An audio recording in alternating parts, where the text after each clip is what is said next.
வணக்கம் மாணவர்களே. மேல்நிலை முதலாம் ஆண்டு இயல் 8 ஓரறி உயிரினம் முதல் 6 அறி உயிரினம் வரை இருக்கக்கூடிய அனைத்து உயிரினங்களையும் ஒன்றாக சமமாக நினைத்து மதிக்கப்பட வேண்டும் என்ற ஒரு கொள்கையின் அடிப்படையில் நமக்கு இடம்பெறக்கூடிய ஒரு பகுதி தான் இந்த யாரையும் மதித்து வாழ் என்று சொல்லக்கூடிய பகுதி. இந்த பகுதியினுடைய முதல் பகுதியை உங்களுக்கு சொல்லப்பட்டிருந்தது. இப்போ அடுத்து தொடர்ந்து இந்த பகுதியில் என்ன சொல்ல வந்திருக்கு அப்படிங்கிறத பார்த்தீங்கன்னா, ஓரறிவு உயிரான புல்லும் ஈரறிவு உயிரான நாங்கோல் புழுவும் உயிரற்ற வாய்க்காலும் கூட இம்மையில் தம்மை இயக்குவதற்கு இன்பம் பயக்கும் இலக்குடன் செயல்படுபவை என்ற இயற்கையின் அற்புதத்தை எளிதாய் எதனையும் மதிப்பிட்டு விடக்கூட முடியாத உணர்வை யாரையும் மதித்து வாழ் என்று சொல்லக்கூடிய பண்பை உணர்த்தக்கூடிய வகையில் இந்த மனோன்மணியம் என்று சொல்லக்கூடிய நாடக பகுதியை நமக்கு கவிதை பேழை என்ற அடிப்படையில் கொடுக்கப்பட்டிருக்கிற பாடப்பகுதி தான் இந்த பகுதி. மாணவர்களே, நம்மளுடைய பாடப்பகுதியில் முன்னராக சொல்லப்பட்டதன் அடிப்படையில் 2 தரவுகளை பார்த்தோம். அதாவது இலக்கு வேண்டும் அப்படிங்கிற அடிப்படையில் ஒரு செய்தியை நம்ம பார்த்தோம். அதுக்கு அடுத்ததாக பார்க்கும்போது தொடர்ச்சியாக பார்க்கும்போது புல்லினுடைய பரிவு என்று சொல்லக்கூடியதையும் பார்த்தோம். இப்போ தொடர்ச்சியாக வாய்க்காலினுடைய விசித்திரம் பற்றிய செய்தியும் பார்க்க போகிறோம். வாய்க்காலினுடைய விசித்திரம். வாய்க்கால் நல்லாவே தெரியும், அது எப்படியெல்லாம் இருக்குது அப்படிங்கிறத பார்க்கலாம்.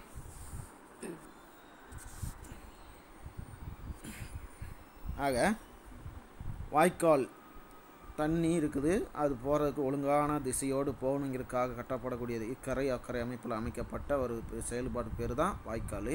அந்த வாய்க்காலினுடைய விசித்திரமான தன்மை என்னங்கிறது தான் இந்த பகுதியில் சொல்லப்பட போகுது. பார்க்கலாம். தமக்கு ஊன் நல்கும் வயலுக்கு உபயோகம் என பலர் கருதும் இச்சிறு வாய்க்கால் செய்தொழில் எத்தனை விசித்திரம்! ஐயோ, அலைகடல் மலையா மலை அலை கடலாய் புரட்டிட அன்றோ நடப்பது சிறுகால். பார், இதோ பரல்களை நெரு நெரு என்று அரைத்து, பார், இதோ பரல்களை நெரு நெரு என்று அரைத்து சீரிய தூளியால் தெள்ளி பொடித்து தன் வலிக்கு அடங்கிய மண் கல் புல் புழு இன்னதென்று இல்லை யாவையும் ஈர்த்து தன்னுள் படுத்தி முன்னீர் மடுவுள் காலத்தச்சன் கட்டிடும் மலைக்கு சாலத்தகும் இவை என ஓர்ந்து உருட்டி கொண்டு சென்று இட்டும் அற்று, ஐயோ, அண்ட யோனியின் ஆணையின் மலையாய் சென்ற பின் பெருமலை சிகரம் முதலா குன்று வீழ் அருவியாய் தூங்கியும் குகை முகம் இழிந்தும் பூமியின் குடர் பல நுழைந்தும் கதித்து எழு சுனையாய் குதித்து எழுந்து ஓடியும் ஊரிடும் சிறிய ஊற்றாய் பறந்தும் ஆராய் நடந்தும் மடுவாய் கிடந்தும் மதகிடை சாடியும் வாய்க்கால் ஓடியும் பற்பல பாடு யான் பட்டு அங்கு ஈட்டியது அற்பமே ஆயினும் ஆதரவாய் கொள் இன்னமும் ஈதோ ஏகுவன் என விடை பின்னரும் பெற்று பெயர்த்து எழிலியாய் வந்து இவன் அடைந்து மற்றும் இராப்பகல் மறந்து நிரந்தரம் உழைக்கும் இந்த நிலைமையர் யாவர் நீரை கையால் தடுத்து நிரந்தரம் ஐயோ நொந்தனை நில் இறைந்தன என் அழுவையோ. நீரை கையால் தடுத்ததுனால நிரந்தரம் ஐயோ நொந்தனை நில் இறைந்தது என் அழுவையோ ஆயின் ஏகுதி நீரே நீரே என்னை உன் நிலைமை. யாரே உனைப்போல் அனுதினம் உழைப்போர்? நீக்கமில் அன்பும் ஊக்கமும் உறுதியும் உன்னைப்போல் உளவேல் பிணை பேறு என்னை. இப்படின்னு சொல்லக்கூடிய ஒரு பாடல் மீதமாக செய்தியை சொல்ல வந்திருக்கிறாங்க. இங்கே இருக்கக்கூடிய சொற்களினுடைய பொருள் பார்த்தீங்கன்னா, சிறிய தூளி அப்படின்னா நுண்ணிய மணல் அப்படின்றாங்க. சீரிய தூளினா சிறுகால் அப்படின்னா சிறிய கால்வாய், அதான் வாய்க்கால். பரல்னா கல். முன்னீர் மடு அப்படின்னா கடலாகிய நீர்நிலை. அண்ட யோனி அப்படின்னா ஞாயிறுன்னு சொல்கிறாங்க. சாடு அப்படின்னா பாயின்னு சொல்கிறாங்க. ஈட்டியது அப்படின்னா சேகரித்தது. எழிலி அப்படின்னா மேகம். இந்த மாதிரி இருக்கக்கூடிய சொற்களுக்கு பொருளை சொல்லிட்டு அடுத்து பாடப்பகுதியை சொல்ல வந்திருக்கிறாங்க. இதன் அடிப்படையில் நம்ம இன்னும் கொஞ்சம் ஆழமான பொருள் விளக்கத்தை தெரிஞ்சுக்கலாம் மாணவர்களே. தமக்கு ஊன் நல்கும் வயலுக்கு உபயோகம் அப்படின்றாரு. தமக்கு அப்படின்னா நமக்கு, தங்களுக்கு. ஊன் அப்படின்னா உணவு. நல்கும் அப்படின்னா கொடுக்கும். வயலுக்கு அப்படின்னா வயல். உபயோகம் அப்படின்னா பயன்படுதல் என பலர் கருதும் இச்சிறு வாய்க்கால். பலராலும் கருதக்கூடிய இந்த சிறு வாய்க்கால், இந்த சிறிய வாய்க்கால். செய்தொழில் அப்படின்னா சிறிய வாய்க்கால் அப்படிங்கிறது செய்யக்கூடிய தொழில்தான் எத்தனை அற்புதமானது, விசித்திரமானது. ஐயோ! அலைகடல் மலையா அலைகளை உடைய கடலின் மலையாகவும் மலை அலைகடலாக அப்படின்னா மலையை அலைகடலாகவும் அலைகளை உடைய கடலினை மலையாகவும் மலையை அலைகடலாகவும் மாற்றி புரட்டிட அப்படின்னா மாற்றி அமைப்பதற்கு அன்றோ நடப்பது இச்சிறுகால் அப்படின்னு பார்க்கும்போது இந்த சிறிய வாய்க்கால் செல்கிறது. பார், இங்கே பார். இதோ பரல்களை அப்படின்னா கற்களை பருக்கை கற்களை நெரு என அரைத்து நெரு என்று ஓசை எழுமாறு தேய்த்து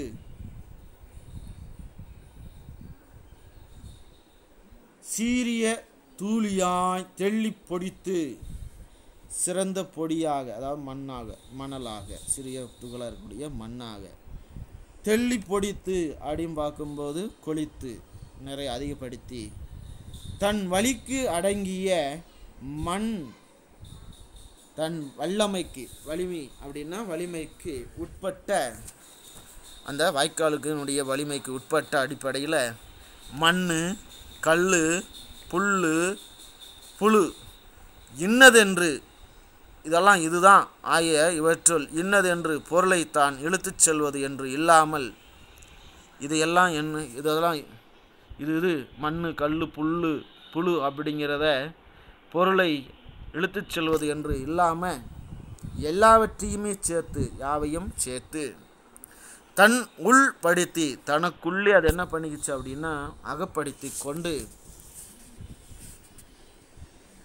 காலமாகிய தச்சன் உருவமாக காலமாகிய தச்சனுடைய செயலாக முன்னீர் மடுவுள் அப்படின்னா கடலாகிய அந்த பெரிய நீர் பள்ளத்துக்குள்ளர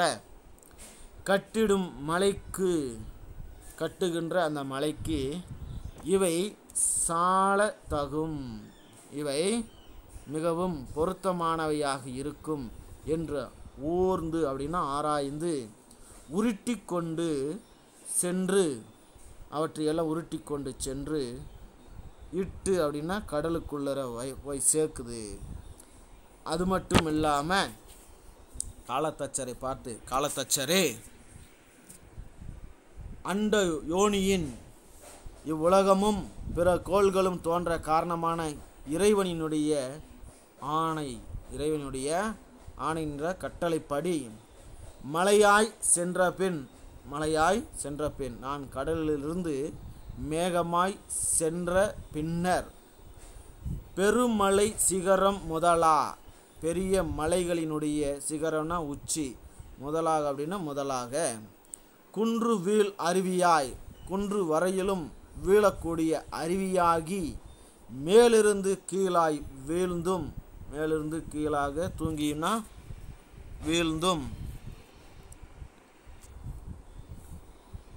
குகைமுகம்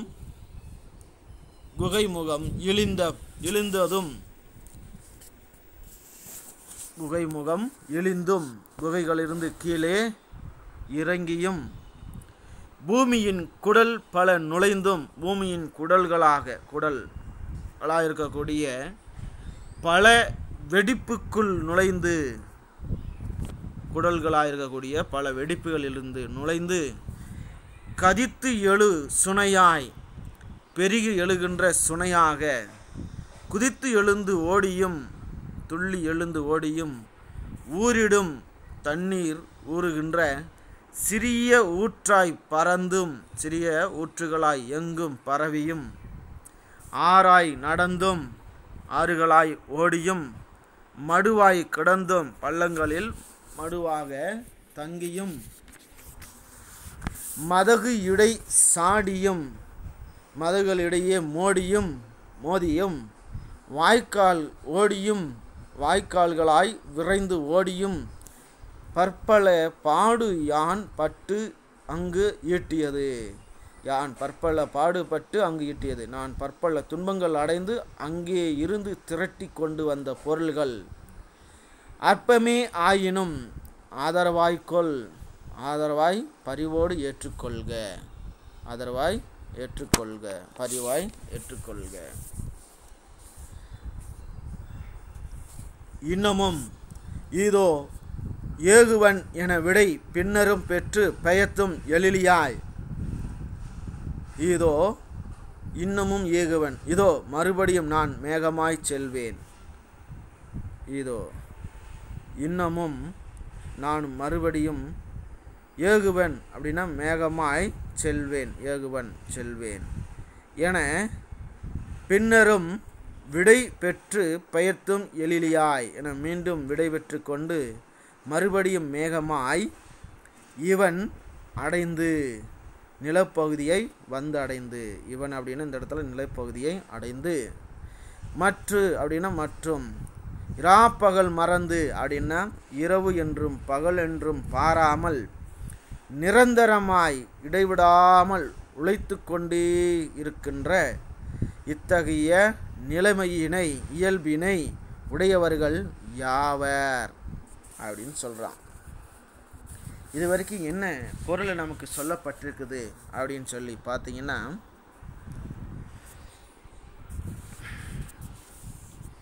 தங்களுக்கு உணவினை கொடுக்கும் வயல்களுக்கு பயன்படுவது என பலராலும் எண்ணப்படுகின்ற இந்த சிறிய வாய்க்கால்கள் செய்யக்கூடிய தொழில்கள் தான் எவ்வளவு அற்புதமானது. அலைகளை உடைய கடலினை மலையாகவும் மலையை அடைகடலாக மாற்றி அமைப்பதற்கும் அன்றோ இந்த சிறிய வாய்க்கால் என்பது செல்கின்றது.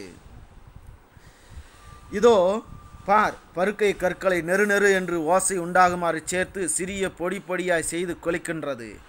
தன்னுடைய வலிமைக்கு உட்பட்ட மண், கல், புழு ஆகிய இவற்றில் இன்ன பொருளைத்தான் இழுத்துச் செல்வது என்று இல்லாமல் எல்லாவற்றையும் ஈர்த்து தனக்குள் அகப்படுத்தி கொள்கிறது. பின்பு காலமாகிய தச்சன் கடலாகிய பெரிய நீர்ப்பள்ளத்தில் சுட்டுகின்ற மலைக்கு இவை பொருத்தமானவை என்று ஆராய்ந்து அவற்றையெல்லாம் உருட்டி கொண்டு சென்று கடலிலே இடுகிறது. அது மட்டும் இல்லாமல் காலத்தச்சரே, இவ்வுலகத்தை படைத்த இறைவன் கட்டளைப்படி நான் மேகமாய் மீண்டும் மாறிச் செல்வேன், பெருமழையாய் பெய்வேன், பெரிய பெரிய மலைகளின் உச்சியெல்லாம் நான் சென்று குன்றுகளிலும் வீழ்கின்ற அருவியாக மேலிருந்து கீழே அருவியாகவும் கொட்டுவேன், பெருகி எழுகின்ற சுனையாகி துள்ளி எழுந்து ஓடுவேன், ஆராய் ஓடுவேன், ஊற்றுகின்ற சிறிய ஊற்றுகளிலும் பரவுவேன், மடுவாய் தங்குவேன், மதுகளில் மோதுவேன், மீண்டும் வாய்க்காலாய் ஓடுவேன், பூமியின் படல் குழல்களாயிருக்கக்கூடிய வெடிப்பிற்குள் நுழைவேன். இவ்வாறான பல துன்பங்களை அடைந்து அந்தந்த இடங்களிலிருந்து திரட்டி கொண்டு வந்த பொருள்கள் மிக குறைந்தனவாக என்றாலும் கூட நீ என்ன செய்து கொள்ள வேண்டும்? அதை பரிவோடு ஏற்றுக்கொள்ள வேண்டும். அதை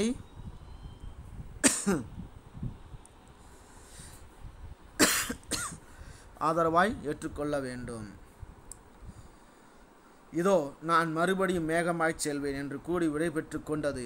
பின்பு அது மேகமாகி வந்து மழையாய் பெய்து நிலப்பகுதியை அடைந்தது. இவ்வாறு இரவு என்றும் பகல் என்றும் இடைவிடாது உழைக்கும் இத்தகைய இயல்பினை உடையவர்கள் யாருமேவோ இல்லை. இதைத் தொடர்ந்து அடுத்தது பார்த்தீங்கன்னா, நீரை கையால் தடுத்து பார்க்குறான் நடராசன். அதனால் அந்த இடத்துல என்ன ஒரு மாற்றம் நடக்குது அப்படிங்கிற பார்க்கலாம். நீரை கையால் தடுத்துட்டான். ஐயோ நிரந்தரம் நொந்தனை நில் நில், இறைத்தது என் அழுவையோ ஆயின் ஏகுதி, நீரே என்னை உன் நிலைமை, யாரே உனைப்போல் அனுதினம் உழைப்போர், நீக்கம் இல் அன்பும் ஊக்கமும் உறுதியும் உனைப்போல் உளவேல் பிணை பேர் என்னை அப்படின்னு சொல்கிறான். இந்த இடத்துல ஒரு தனி செய்தியாக பார்க்கலாம். என்ன சொல்ல வந்திருக்குது அப்படின்னா, நிரந்தரம் நொந்தனை, நிரந்தரம் இடைவிடாமல், நிரந்தரமா நொந்தனை உழைத்து என்னாச்சு? நொந்தாய். நீரே என்ன பண்ணிகிட்டே இருக்கிற? இடைவிடாமல் எல்லா நேரமும் உழைச்சிட்டே இருக்கிறனால நொந்து போயிட்டாய். நில், சிறிது நேரம் ஓய்வு கொள்ளும் பொருட்டு நிற்பாயாக என்று சொல்லி நடராசன் அந்த நீரை கையால் தடுக்கிறான். உடனே என்ன தென்னுது? தண்ணி மோது வர இறைக்கிற சத்தம் வருது. இப்பொழுது நீ இறைச்சல் இட்டது ஏன்? அழுவையோ நான் உன் போக்கை கையால் தடுத்தேன் என்று நினைச்சு அழுகிறியோ? ஆயின் ஏகுதி, அப்படி என்றால் நீ செல்வாயாக. நீரே தண்ணீரே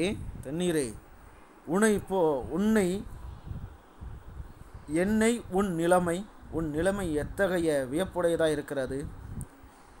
உன்னை போல் அனுதினம் உழைப்போர், உன்னை போல நாள்தோறும் உழைப்பவர்கள் எவரே உள்ளர்? நீக்கம் இல் அன்பும், நீங்காத அன்பும், இடைவிடாத ஊக்கமும், அதாவது இடைவிடாத முயற்சியும், மன உறுதியும் உன்னைப்போல் உளவேல், உன்னை போல மக்களிடத்தில் இருக்குமே. ஆனால் பிணை பேறு என்னை, பெறத்தக்க பேரு வேறு எதுவுமே ஒன்றும் இல்லை, எல்லாத்தையும் பெற முடியும் அப்படின்னு சொல்கிறாங்க இந்த இடத்துல.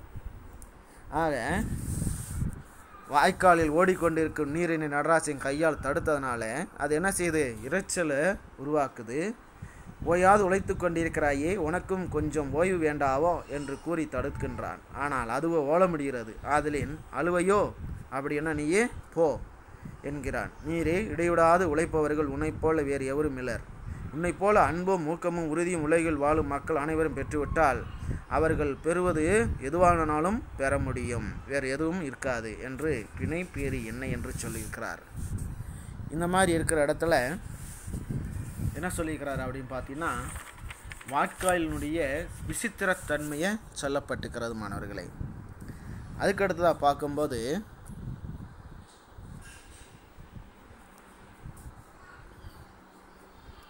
நாங்கூல் புழுவின் பொதுநலம், நாங்கூல் புழுவினுடைய பொதுநலம், அதாவது புழுதான், மண் புழுதான், வேறு ஒன்றும் இல்லை. அது என்ன பண்ண போகுது? பொதுநலம், அதனுடைய பொதுநலம். நாங்கூல் புழுவை நோக்கி, ஓஹோ நாங்கூல் புழுவே, உன் பாடு ஓவா பாடே, உணர்வேன் உழைப்போர் உழைப்பில் உழுவோர் தொழில் மிகும், உழுவோர்க்கு எல்லாம் விழுமிய வேந்து நீ, எம் மண் ஆயினும் நன் மண் நாக்குவை, விடுத்தனை இதற்கா எடுத்த உன் யாக்கை உழுது உழுது உண்டு மண் மெழுகினும் நேரிய வெளுமிய சேராய் வேதித்து உருட்டி வெளிக்கொணர்ந்தும் புகழ் வேண்டார் போல ஒலிக்குவை உன் குழி வாயுமோர் உருண்டையால் இப்புல் பயிர் நீ இங்கனம் உலாயேல் எப்படி வேண்ட உண்டாம் என்னாது உனக்கும் குறும்பு செய் எறும்பும் கோடி கோடியாய் புழுக்களும் பூச்சியும் பிழைக்குமாறு என்ன ஒழுக்கமும் பொறையும் முனைப்போல் யாருக்கு உள நாங்கோல் புழு குழிக்குள் மறைதலை நோக்கி விழுப்புகள் வேண்டலை அறிவோம் ஏன் இது துதிக்கலாம் உன் தொழில் நடுத்துதி ஆ ஆ எங்கும் இங்கனே இணையிலா இன்பும் பங்கமில் அன்பும் தங்குதல் திருந்த காணார் பேணும் வான் நாள் என்னே அப்படின்னு சொல்லக்கூடிய வகையில் மனோன்மணியம் சுந்தரனார் நமக்கு பாடப்பகுதியை கொடுத்துக்கிறாங்க மாணவர்களே. இந்த அடிப்படையில் என்ன பொருளெல்லாம் சொல்லப்பட்டிருக்குது அப்படிங்கிறத பார்க்கலாம். நாங்கோல் புழு அப்படின்னா மண்புழு, பாடுனா உழைப்பு, ஓவா அப்படின்னா வாயாத, வேதித்து அப்படின்னா மாற்றி. இது தவிர்த்து இன்னும் கொஞ்சம் பொருள்களை தெரிஞ்சுக்கிட்டு போயிடலாம். நாங்கோல் புழு உன் பாடு உன்னுடைய உழைப்பு, ஓவா அப்படின்னா ஓயாது உழைக்கக்கூடியது, உணர்வேன் உணர்ந்து கொள்வேன், நன்றாய் நான் அறிவேன். உழைப்போர் அப்படின்னு பார்க்கும்போது உழைத்து தொழில் புரிவோர், உழைப்பில் உழுவோர் தொழில் மிகும், உழவர்கள் செய்யும் உழவு தொழிலே சிறந்தது. உழுவோருக்கு எல்லாம் உழக்கூடிய உழவர்களுக்கு எல்லாம் விழுமிய அப்படின்னா மேன்மையான, வேந்து அப்படின்னா தலைவன், யார் அப்படின்னு பார்த்தீங்கன்னா மண்புழு ஆகிய நாங்கல் புழு நீதான். எம் மண் அப்படின்னா எந்த மண்ணாக இருந்தாலும் சத்து இருக்குது சத்து இல்லாது அது மாதிரி வலிமையான வளம் நிறைந்த சத்தற்ற மண்ணாக இருந்தாலும் அதனை நல்ல மண்ணாக சத்துள்ள மண்ணாக மாற்றக்கூடியவை சக்தி உனக்கு இருக்குது. விடுத்தனை இதற்கா எடுத்து உன் யாக்கை இவ்வுலகிலேயே நீ எடுத்து கொண்டுள்ள இந்த உடம்பினை இதற்காகவா இந்த தொழிலுக்காகவே வா உன்னை விட்டுருக்கிற. உழுது உழுது அப்படின்னு பார்க்கும்போது மண் நிலத்தை, மண் அப்படின்னு சொல்லக்கூடிய நிலத்தை உழுது உழுது நன்றாய் கிளறி கிளறி பின் அதனையே உண்டு உண்டு மெழுகினும் அப்படின்னு மெழுகை காட்டிலும் விழுமிய அப்படின்னு பார்க்கும்போது இலகிய சிறந்த சேராய் சிறந்த சேராக வேதித்து உருட்டி அப்படின்னு பார்க்கும்போது மாற்றி, வேதித்துனா மாற்றி, உருட்டி அப்படின்னா உருண்டை உருண்டையாய் உருட்டி. அடுத்ததாக பார்க்கும்போது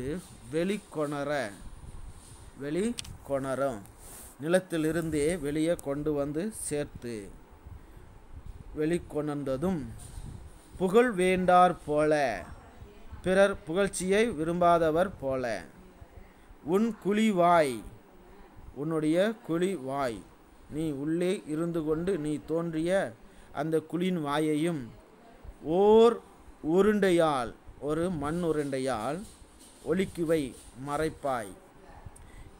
நீ இவ்வாறு நிலத்தை உலாவிட்டால் நீ இவ்வாறு நிலத்தை நீ இங்கனம் நீ எப்படின்னா மண்புழுவே இங்கனம் இவ்வாறு உலாவிட்டால் உலாயேல்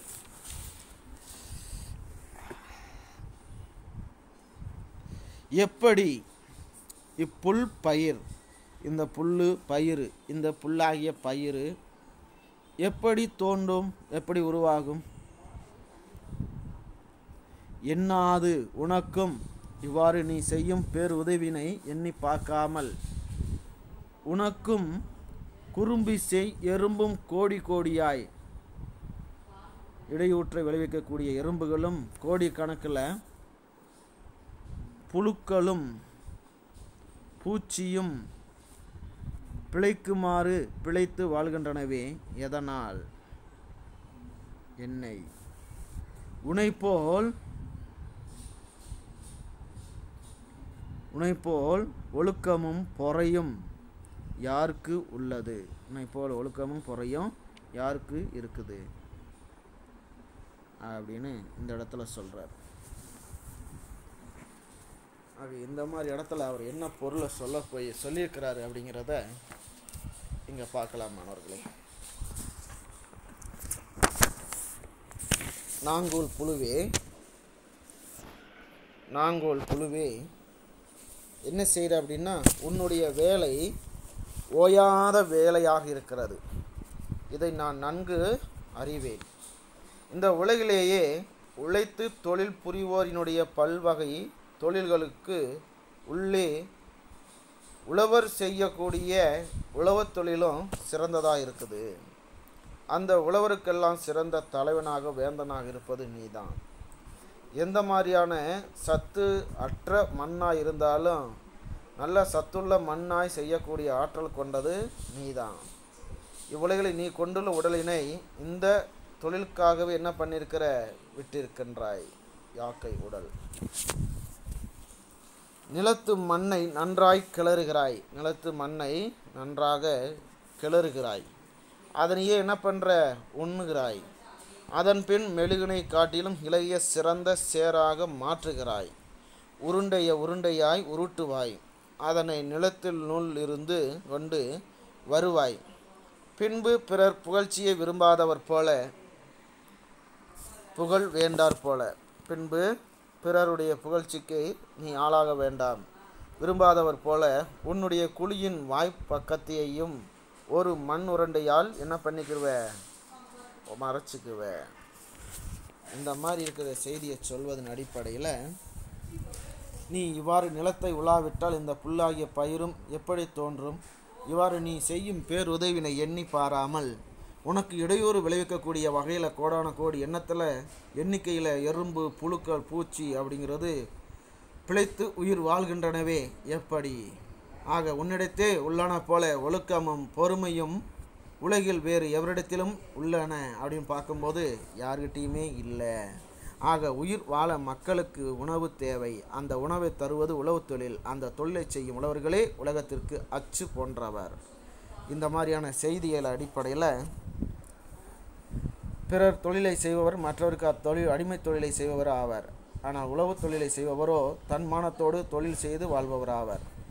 உழுவார் உலகத்தார்க்கு ஆணி என்றும் உழுதுண்டு வாழ்வார் என்றும் வள்ளுவர் கூறுகிறார். இக்கருத்துக்கள் உழைப்போர் உழைப்பில் உழுவோர் தொழில் மிகும், உழுவோருக்கெல்லாம் விழுமிய வேந்து நீ என்று கூறப்பட்டுள்ளன. இந்த அடிப்படையில் புகழை விரும்பாத அடிப்படையில் சான்றோர் அரிய செயல்கள் பலவற்றை செய்தும் அவற்றை பிறருக்கு கூற மாட்டார்கள். அதன் வெளியே தெரியாதபடி நீ நடந்து கொண்டிருக்கிறாய் அப்படின்னு அந்த நாங்குல் புழுவுடைய செயலை நடராஜன் எடுத்து சொல்கிறாப்புல. அதனைத் தொடர்ந்து நாங்குல் புழு குழிக்குள் மறைதலை நோக்கி, விழு புகழ் வேண்டலை அறிவோம், ஏன் இது துதிக்கலம் உன் தொழில் நடத்துதி எங்கும் இங்கனே இணையிலா இன்பும் பங்கமில் அன்பும் தங்குதல் திருந்த காணார் பேணும் வான் நாள் என்னே அப்படின்றார். இந்த இடத்துல என்ன சொல்கிறாருன்னா, விழு புகழ் அப்படின்னா வேண்மையான மேலான புகழை நீ வேண்டலை அப்படின்னா விரும்பவில்லை. அறிவோம், அது எங்களுக்கு தெரியும். ஏன் அவ்வாறு நீ செய்கிறாய்? துதிக்கலாம் அப்படின்னா உன்னை புகழ்ந்து துதி பாடவில்லை. உன் தொழில் நடத்துதி, உன்னுடைய தொழிலை நீ செய்வாயாக. எங்கும் இங்கனே, எல்லா இடங்களிலும் இவ்வாறே. இணையில்லா இன்பமும் ஈடு இணை இல்லாத இன்பமும் பங்கம் பழுதற்ற அன்பும் பழுதற்ற அன்பும் நிலை பெற்றிருத்தலை தங்குதல் நிலை பெற்றிருத்தல் திருந்த காணார் தெளிவாய் கண்டு உணராதவர். பேணும் அப்படின்னா போற்றி காக்கின்ற, வாழ்நாள் அப்படின்னா வாழ்நாள் என்ன பயன்? ஒன்றும் இல்லை. இதில் என்ன சொல்ல வந்துக்கிறாங்க அப்படின்னா, நாங்குல் புழு குழிக்குள் மறைவதை பார்த்து நடராஜன் சொல்கிறான், நாங்குல் புழுவே, நீ மேலான புகழை விரும்பவில்லை என்பதை யாம் அறிவோம். நீ ஏன் இவ்வாறு செய்கின்றாய்? உன்னை புகழ்ந்து துதி பாடவில்லை. உன் தொழிலை நீ செய்வாயாக. இயற்கையின் வியத்தகு ஆற்றலை எண்ணி எங்கும் இதை போலவே இவ்வாறே இணையில்லாத இன்பமும் ஒப்பற்ற இன்பமும் பழுதற்ற அன்பும் விளங்குதலை தெளிவாய் கண்டு உணராதார் போற்றி காக்கின்ற வாழ்நாள் என்ன பயன்? வாழ்நாள என்ன பயன்? ஆக உலகெங்கும் எல்லா உயிர்களுக்கும் இன்பமும் அன்புமே நிறைந்து காணப்படுகின்றன. அவற்றை அறிந்து தெளியாதார் வாழும் வாழ்க்கை பயனற்ற வாழ்க்கை என்பார். இதைத்தான் திருத்தமுறை காணார் பேணும் வாழ்நாள் என்னே என்றார். ஆக நாங்கோல் புழு தன் குழியில் புகுந்து ஓர் உருண்டையால் தன் வாயிலை அடைத்து கொள்வதை கண்ட நடராஜன், நீ விழுப்புகள் வேண்டலை துதிக்கலாம், உன் தொழில் நடத்துது என்று கூறுகின்றான். இந்த மாதிரியான சொற்களின் பொருள்களின் அடிப்படையில் நமக்கு பாடப்பகுதியில் என்ன சொல்லிக்கிறாங்க அப்படின்னு பார்த்தீங்கன்னா, நாங்குல் புழுவினுடைய செயல், பொதுத்தன்மை, அதையெல்லாம் நமக்கு சொல்லப்பட்டிருக்கிறது. வாய்க்காலினுடைய விசித்திரத்தை சொல்லப்பட்டிருக்கிறது. இதுதான் நாங்குல் புழுவை சொல்கிறாங்க. அது எப்படி இந்த மண்ணுக்குள்ளே வருது அப்படிங்கிறது நமக்கு நல்லாவே தெரியும், மண்புழு பற்றிய. இப்போ இதை தொடர்ந்து நம்ம புத்தகத்தின் அடிப்படையில் 1 அறிவு முதல் 6 வரை இருக்கிற எல்லா உயிரினங்களையும் நம்ம மதிப்பு மரியாதையோடு கொடுத்து நடத்தணும் அப்படிங்கிறத சொல்லப்பட்ட செய்திகளோடு இந்த பாடப்பகுதியை சொல்லியிருக்கிறாங்க. இந்த பகுதியில் நமக்கு ஒரு கூடுதலான தரவு நம்ம தெரிஞ்சுக்கிறது நல்லது மாணவர்களே. என்ன அப்படின்னு சொல்லி பார்த்தீங்கன்னா, இந்த புத்தகத்தில் பெட்டி செய்தியின் வாயிலாக தமிழ் மொழியில் எழுதப்பட்ட நாடக இலக்கண நூல்கள் சில இருக்குது. அது பார்த்திங்கன்னா அகத்தியம் அப்படிங்கிற ஒரு புத்தகத்தில் நாடகத்தை பற்றி சொல்லுது. இலக்கண நூலில் குணநூல், கூத்த நூல், சந்தம், சயந்தம், செயன்முறை, செய்ற்றியம், முறுவல், மதிவாணனார் நாடகத்தமிழ் நூல், நாடகவியல் என்று சொல்லக்கூடிய வகையில் நாடகம் பற்றிய இலக்கண நூல்களாக சில தமிழ் மொழியில் இருக்குது. அதை நீங்கள் தெரிஞ்சுக்கோங்க. இதுக்கப்புறம் நம்ம பாடப்பகுதியில் தொடர்பணியாக என்ன இருக்குது அப்படிங்கிறத தெரிஞ்சுக்கலாம். என்ன இருக்குது அப்படின்னா, இலக்கண குறிப்பு அப்படிங்கிறது இருக்குது. கடிநகர், சாலதகும், இந்த 2 சொற்களுக்கு என்ன அப்படின்னு பார்த்தீங்கன்னா, சால, உரு, தவ, நனி, கூர், களி, மா, கடிங்கிறதெல்லாம் உரி சொற்கள். அந்த உரி சொற்களோடு ஒரு பெயர் சொல்ல வினை சொல்ல சேர்ந்து ஒரு தொடராக மாறினா அதுக்கு பேர் என்ன அப்படின்னா உரி சொற்றொடர் அப்படிம்பாங்க. மேன்மை அப்படின்னு அர்த்தம், மிகுந்த அப்படின்னா பொருள் அர்த்தம். இதுக்கு எல்லாத்துக்குமே உருட்டி அப்படின்னா வினையச்சம், உருட்டுதல். பின்னிய, முளைத்த பெயரச்சங்கள். பின்னிய, முளைத்த அப்படிங்கிறது பெயரச்சம், பெயரை கொண்ட அச்சமாக இருக்குது. இது வினையை கொண்ட அச்சமாக இருந்தாலும் வினையச்சம், இது பெயரச்சம். இளமுகம், நல்லூன், சிறு புல், பேர் அழகு, முன் நீர், நன்மண் எல்லாமே பார்த்திங்கன்னா பண்பு தொகைன்னு சொல்கிறாங்க. அதாவது இளமுன் அப்படின்னு பார்த்தீங்கன்னா இளமை கூட்டலு முகம், இளமை கூட்டலு முகம் அப்படின்னு சொல்லுவாங்க. நல்லூன் அப்படின்னா நன்மை கூட்டலு ஊனுன்னு சொல்லுவாங்க. சிறு புல் அப்படின்னா சிறுமை கூட்டல் புல்லும்பாங்க. பேரழகு அப்படின்னா பெருமை கூட்டல் அழகும்பாங்க. முன் நீர் அப்படின்னா 3 கூட்டல் நீருன்னு சொல்லுவாங்க. நன்மண் அப்படின்னா நன்மை கூட்டல் மண் அப்படின்வாங்க. அதனால் பண்பு, நிறம், குணத்தை ஏதோ ஒன்று சொல்கிறதுனால இது பண்பு தொகைன்னு சொல்கிறாங்க. அதுக்கடுத்ததாக பார்க்கும்போது பூக்குலை அப்படின்றாங்க. இது 2ஆம் வேற்றுமை உருபும் பயனும் உடன் தொக்க தொகைன்னு சொல்கிறாங்க. பூவை அப்படின்னு சொல்லக்கூடிய அடியத்தில் இந்த இடத்துல 2ஆம் வேற்றுமை உருபு இருக்குது. அது தகுந்தாப்பில் அடுத்து வேறொரு உருபு பயனை தருவதனால பூவை உடைய குலை, அதனால் 2ஆம் வேற்றுமை உருபு மறைஞ்சு ஒரு பயனையும் உடன் சேர்த்து தருவதனால 2ஆம் வேற்றுமை உருபும் பயனும் உடன் தொக்க தொகைன்னு சொல்கிறாங்க. ஆசிலா, ஓவா அப்படின்றாங்க.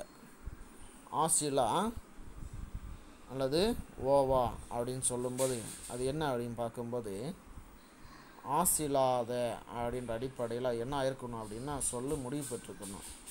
ஓவா அப்படிங்கிறது பார்த்தீங்கன்னா ஓவாத அப்படிங்கிற அடிப்படையில் முடிவு பெற்றுக்கணும். ஆனால் கதை சொல்லாங்கிற எழுத்துங்கிறது என்ன இருக்குது, கெட்டுப்போச்சு, எதிர்மறை பொருளாக நிற்கிது. அதனால் பெயரச்சமான ஈறுகெட்ட எதிர்மறை பெயரச்சம் ஆசிலா ஓவா அப்படிங்கிற 2 சொற்கள். ஏகுமின் அப்படின்னா கட்டளை, அதாவது ஏவல் பன்மை வினைமுற்று.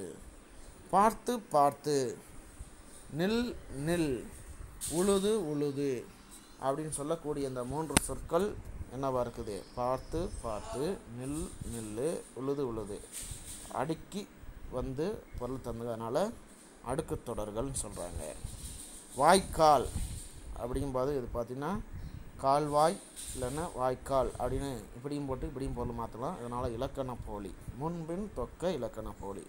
போலி என்பது சொல்ல பொருள் மாறாது, எழுத்து மாறுபடும். அதுதான் இது. அந்த அடிப்படையில் இது முன்பின் தொக்க இலக்கண போலின்றாங்க. செய்தொழில் அலைகடல் வீழ் அருவி இது வினைத்தொகை, 3 காலங்களையும் மறைத்து பொருள் தருவதனால இது வினைத்தொகைன்னு சொல்கிறாங்க. மலை அலை குகை முகம் இது பார்த்திங்கன்னா மலை போன்ற அலை குகை போன்ற முகம் அப்படின்னு சொல்லக்கூடிய வகையில் உவமை சொல்லப்படுனா இது உவமை தொகை சொல்கிறாங்க. நெரு நெரு அப்படின்னு பார்த்திங்கன்னா இது இரட்டை கிளவிக்கும் அடுக்கு தொடருக்கும் வித்தியாசம் இருக்குது. 2 தடவை அடுக்கி சொல்ல பொருளை பிரித்து கொடுத்தது அப்படின்னா பொருள் தராமல் இருக்குதுன்னு அதுக்கு பேர் இரட்டை கிளவி. 2-3 தடவை கூட சொற்களான அடுக்கி சொல்ல பிரித்து பார்த்த பொருள் தரணுச்சுன்னா அதுக்கு பேர் என்ன பார்க்கும்போது அடுக்கு தொடர். அடுக்கு தொடருக்கு இரட்டை கிளவிக்கு வித்தியாசம். இப்போ நெரு நெருங்கிற சத்தம், அதை பிரித்து பார்க்கும்போது நெருன்னு மட்டும் வரதுனால இருந்தாலும் பொருள் தராது. அதனால் இதை என்ன பண்ணுறான், இரட்டை கிளவின்னு சொல்கிறாங்க. புல் புழு இரா பகல் அப்படின்னு பார்க்கும்போது இது உண்மை தொகை, அதாவது புல்லும் புழுவும் அப்படின்ற அடிப்படையில் உண்மைங்கிறது மறைஞ்சு வந்திருக்குது. இரா பகல் அப்படின்னா இரவும் பகலும் அப்படின்ற அடிப்படையில் உண்மைங்கிறது தொடர்புடைய சொற்களோடு மறைஞ்சு வந்திருக்கிறதுனால இது உண்மை தொகைன்னு சொல்லுவாங்க. காலத்தச்சன் காலமாகிய தச்சன், அதனால் இது உருவகம். அதாவது உவமை என்பது பின்னாடி, உருவகம் என்பது உவமை என்பது முன்னாடி வந்தால் இது பேர் உருவகம்னு சொல்லுவாங்க. ஏகுதி அப்படின்னா ஏவல் ஒருமை வினைமுற்று. புழுக்களும் பூச்சியும் அப்படிங்கிறது எண்ணும்மை. தங்குதல் அப்படிங்கிறது தொழில் பெயர் அப்படின்றாங்க. இந்த அடிப்படையில் நமக்கு நம்மளுடைய பாடப்பகுதியில் இருக்கக்கூடிய மனோன்மணியம் என்ற நாடக புத்தகத்துக்குள்ளார இலக்கண குறிப்புக்குரிய சொற்களாக பல இடம்பெற்றிருக்கிறது. இதனை தொடர்ந்து அடுத்து நம்ம என்ன பார்க்க போகிறோம்னா பகுவத உறுப்பு இலக்கணம். பகுதி விகுதி சந்தி சாரி இடைநிலை விகாரம் என்ற அடிப்படையில் 6 வகையான ஒரு அடிப்படையில் ஒரு சொற்களை என்ன பண்ணலாம், பிரித்து பொருள் தந்துக்கலாம். அந்த அடிப்படையில் எல்லாமே 6 வகை பிரிக்க முடியாது. ஆனால் பகுதி விகுதியின் அடிப்படையை கட்டாயமாக 2ஆக பிரிக்கலாம். அந்த அடிப்படையில் பார்க்கும்போது சொற்களோட முதல்ல பார்ப்பது முளைத்த அப்படின்னு பார்க்கும்போது முதல்ல முளை கூட்டல் இத்து கூட்டல் ஆ அப்படின்னு பிரிக்கிறாங்க. முளை என்பது பகுதி, இத்து என்பது சந்தி, இத்து என்பது இறந்த கால இடைநிலை, ஆ என்பது பெயரச்ச விகுதி. ஏகு மின் அப்படிங்கும்போது 2ஆக பிரிக்கிறோம். ஏகு கூட்டல் மின், ஏகு என்பது பகுதி, மின் என்பது ஏவல் பன்மை வினைமுற்று விகுதி அப்படின்னு எழுதலாம். இதைத் தொடர்ந்து அடுத்து விடுத்தனை அப்படிங்கிறது விடு கூட்டல் இத்து கூட்டல் அன்னு கூட்டல் ஐயே. இது விடு பகுதி, இத்து சந்தி, இத்து இறந்தகால இடைநிலை, அன்னு சாரியை, ஐ முன்னிலை ஒருமை வினைமுற்று விகுதி அப்படின்னு அடிப்படையில் இதை பிரிக்கலாம். அடுத்தது சென்ற அப்படிங்கிற அடிப்படையில் செல் அடைப்புக்குறியில் இன்னு இல்லுன்னு அது இன்னாக தெரிந்தது விகாரம். அதுக்கடுத்து இற்று கூட்டல் ஆ, ஆக செல் பகுதி இல்லு இன்னானது விகாரம் தெரிந்தது, இற்று இறந்த கால இடைநிலை, ஆ என்பது பெயரச்ச விகுதின்னு சொல்கிறாங்க. இதை தொடர்ந்து நம்ம அடுத்து பார்க்க போகிறது என்ன பார்க்கும் பார்த்தீங்கன்னா புணர்ச்சி விகுதி அப்படின்னு சொல்கிறாங்க. புணர்ச்சி விதியில் முதல் சொல் காலத்தச்சன், இதை நிலைமொழி வறுமொழி 2ஆக பிரிக்கலாம். அதுக்கப்புறம் கொடுக்கப்பட்ட சொல்லாக நம்ம அதை மாற்றணும், அது சரியான விதிகளை பயன்படுத்தி. இந்த அடிப்படையில் முதல்ல பார்க்கும்போது காலம் கூட்டல் தச்சன், காலம் கூட்டல் தச்சன். இதில் இவ்வுயிர் அப்படிங்கிற மகர இருக்குது, அதனால் என்ன பண்ணுறோன்னா இதை என்ன பண்ணுறோம், முதல்ல அழிக்கிறோம். அவ்வீறு ஒற்றழிந்து உயிரீறு ஒப்பவும் என்ற விதிப்படி அழிச்சிட்றோம். மீதி பார்த்திங்கன்னா இல்லு கூட்டல் ஆ என்ற அடிப்படையில் ஒரு உயிர் மெய்யாக ஈராக இருக்கிறது. அதனால் வறுமொழியில் கா சா தா பா அப்படிங்கிற வல்லினம் இருக்கிறதுனால இதனுடைய ஒற்றெழுத்து இந்த இடத்துல சேர்ந்தால் போதும், மிகுந்து வந்தால் போதும். அதுக்கு என்ன பண்ணுறோன்னா வன்மைக்கு இனமாய் திரிபவும் அப்படின்னு சொல்கிறாங்க. ஆனால் இங்கே அது மாதிரி வரக்கூடாது. என்ன பண்ணுறோம் அப்படின்னு பார்த்தீங்கன்னா இயல்பினும் விதியினும் என்ற உயிர்முன் காசா தாப மிகும் அப்படிங்கிற ஒரு விதியை இந்த இடத்துல பயன்படுத்துகிறோம். சரிங்களா? இந்த இடத்துல இந்த விதி எடுத்துருங்க. இயல்பினும் விதியும் என்ற உயிர்முன் காசா தாப மிகும் விதிப்படி வறுமொழியின் முதலில் தரக்கூடிய தாக ஏற்ற ஒற்றெழுத்தாகக்கூடிய இத்து என்பது மிகுந்து காலக்குட்டல் இத்து குட்டல் தச்சன் காலத்தச்சன் என்று வரும். முதல் விதி மவ்வீர் ஒற்றலின் உயிரில் ஒப்பவின் அடிப்படையில் மகரம் கெட்டு போயிடும். ரெண்டாவது விதி நான் சொன்னது இயல்பினும் விதியின் என்ற உயிர்முன் காசாத்தாபம் மிகும். அதுக்கடுத்து உழுது இது வந்து பார்த்திங்கன்னா குற்றியல் உர புணர்ச்சி கசடுதாபுரம் சொல்லக்கூடிய உரதெல்லாம் குசுடு தூப்புற அணிக்காதனால உழுது வறுமொழி முதலத்தில் உயிரெழுத்து இருக்கிறனால உகரம் என்ன பண்ணுது அப்படின்னா தான் ஏறி இருக்கக்கூடிய மெய்யெழுத்தாய இத்திங்கிறத விட்டுட்டு உகரம் அழிஞ்சிடும். அது உயிர்வரின் உக்குரல் மெய்வீட்டோடு என்ற விதிப்படி நடந்துடும். பிறகு இத்துவும் ஊவும் சேர்கின்ற போது தூவா மாறும். அது உடல் மேல் உயிர் ஒன்றாவது இயல்பின் விதிப்படி சேர்ந்துக்கிறோம். அது உழுது. அதுக்கடுத்தது பேரழகு அப்படிங்கிறது இது பெருமை கூட்டல் அழகுன்னு சொல்லி வரும்போது முதல்ல பண்பு பேரின் அடிப்படையில் இருபொருள் விதிப்படி அழிஞ்சிடும். பிறகு என்ன நடக்குது அப்படின்னா பெரு அப்படின்றது என்னவாகுது ஆதி நீடல். ஆதினா முதலெழுத்து நீடல் அப்படின்னா பே அப்படின்னு குறில் நெடிலாக மாறுது. ஆக பேரு கூட்டல் அழகு. அதுக்கடுத்தால பார்க்கும்போது இணையவும் என்ற விதியின் அடிப்படையில் என்ன பண்ணுறோம்னா அந்த ரூங்கிறதுல பார்த்திங்கன்னா இரு கூட்டல் ஊங்கிற அடிப்படையில் என்ன நடக்குது இரு விட்டுட்டு ஊ அழிகம். அது இணையவும் விதிப்படியில் உகரம் கெட்டதுன்னு சொல்கிறாங்க. அதுக்கடுத்தது என்ன பண்ணுறாங்க கடைசியாக உடல் மேல் உயிர் ஒன்றாவது இயல்பின் விதிப்படி இரும் ஆவும் சேர்கின்ற போது ராவாக மாறி பேரழகு என்று அடிப்படையில் நான் சொல்லு புணர்ச்சி விதியில் இடம்பெறும். இந்த மாதிரி நம்முடைய பாடப்பகுதியானது அமைஞ்சிருக்குது மாணவர்களே. இதையும் நீங்கள் என்ன பண்ணணும் நல்ல முறையில் பொருள் புரிந்து பொருள்களை தெரிஞ்சுக்கங்க. ஆக இந்த மனோன்மணியம் என்று சொல்லக்கூடிய இந்த பாடப்பகுதியானது என்ன மாதிரியான தரவுகளோடு அமைக்கப்பட்டு இருக்குது அப்படின்னு சொல்லி பார்த்தீங்கன்னா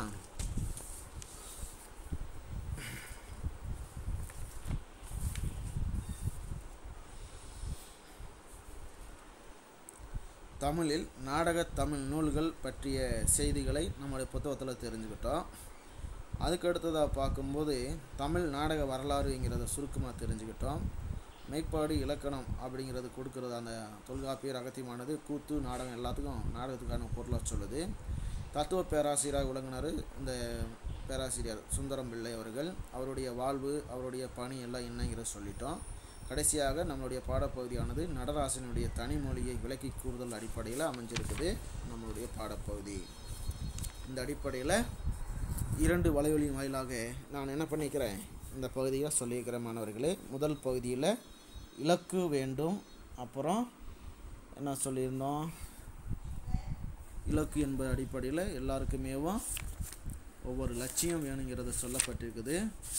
2வது பகுதியாக பார்க்கும்போது புள்ளினுடைய பரிவாக இருக்கக்கூடிய செய்திகளை சேர்த்து ஒரு வலைவலி தரவாகவும் 2வது வலையின் தொழிலாக வாய்க்காலினுடைய விசித்திரமும் நாங்கூல் புழுவினுடைய பெருமிதமாக இருக்கக்கூடிய பொதுநலமாக இருக்கக்கூடியதை நடராசனுடைய கூற்றுமொழிகளாக சொல்லப்பட்டதையும் உங்களுக்கு சொல்லப்பட்டிருக்கிற மாணவர்களே. இத்துடன் இந்த மனோன்மணியன் சொல்லக்கூடிய நாடக புத்தகம் பகுதியானது முடிந்துவிட்டது.